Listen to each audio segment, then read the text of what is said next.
Hello, bom dia. My name is Andrew Novakovic. I'm a professor of agricultural economics at Cornell University in New York in the United States, right about here. I've been at Cornell University for about 36 years, and over that entire time period, I've done research, educational programs for people in industry and government, and teaching of our students, primarily related to dairy markets and dairy policy. My primary interest is in what happens to milk after it leaves the farm.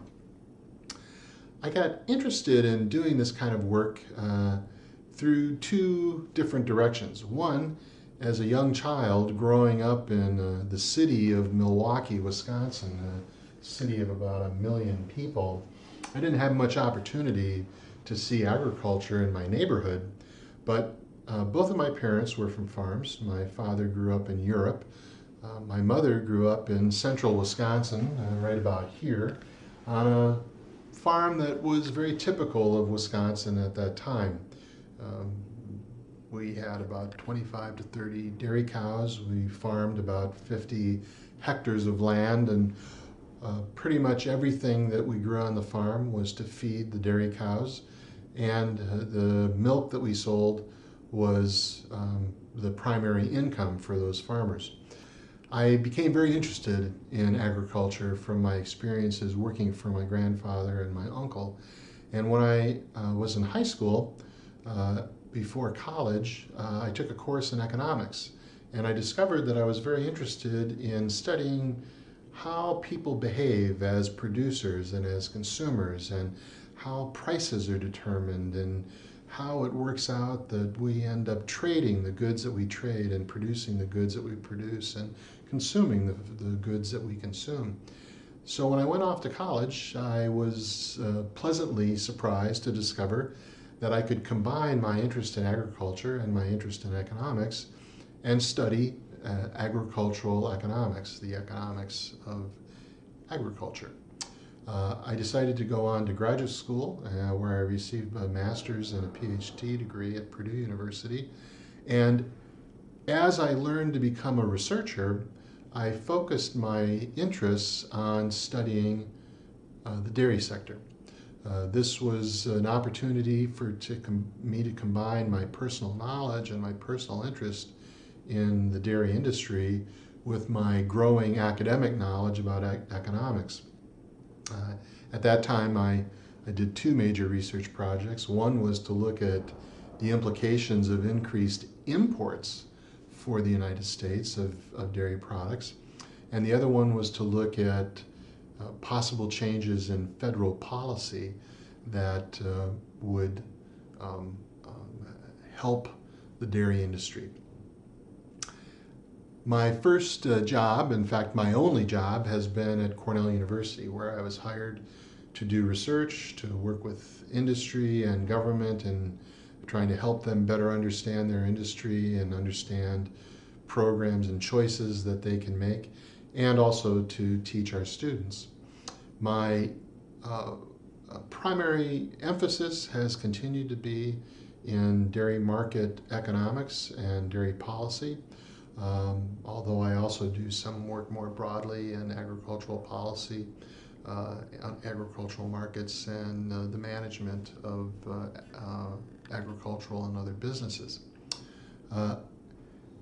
In most recent years, we've spent particularly amount of time thinking about pricing.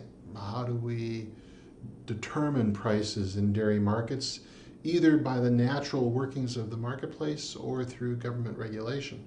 The United States government is involved in regulating, not necessarily determining exactly, but in regulating prices that farmers receive.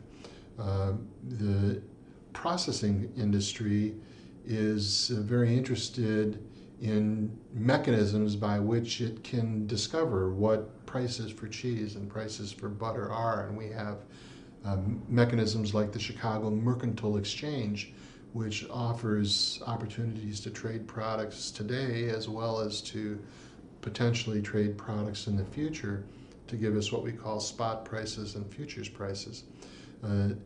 These are all tools that the industry uses to help figure out what is milk worth, what is cheese worth. We are interested in federal regulations that in some way manage or constrain or try to improve the operation of the marketplace.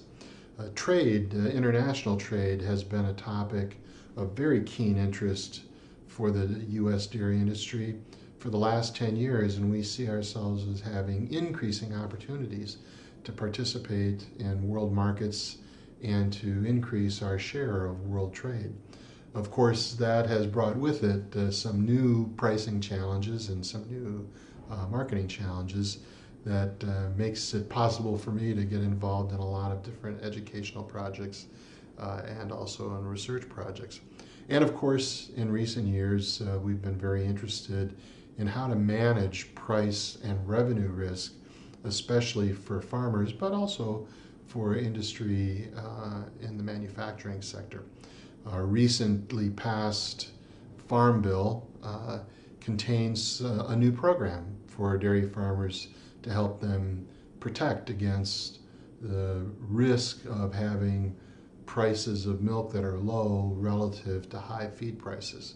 In other words, low margins. So this is a new opportunity for us to do educational programs for producers, as well as to try to analyze how well these new programs work over time.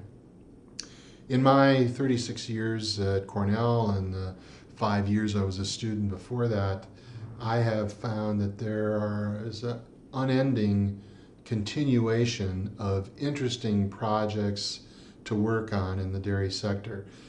Interesting opportunities to do research, important contributions that people like me can make to help industry members better understand the industry in which they work and how they can improve their business performance, and to work with government agencies to help them do a better job of supporting their industries that they regulate, or to do a more efficient or effective job of achieving their policy objectives.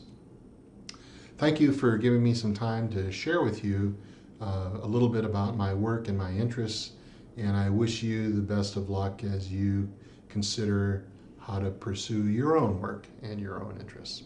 Thank you.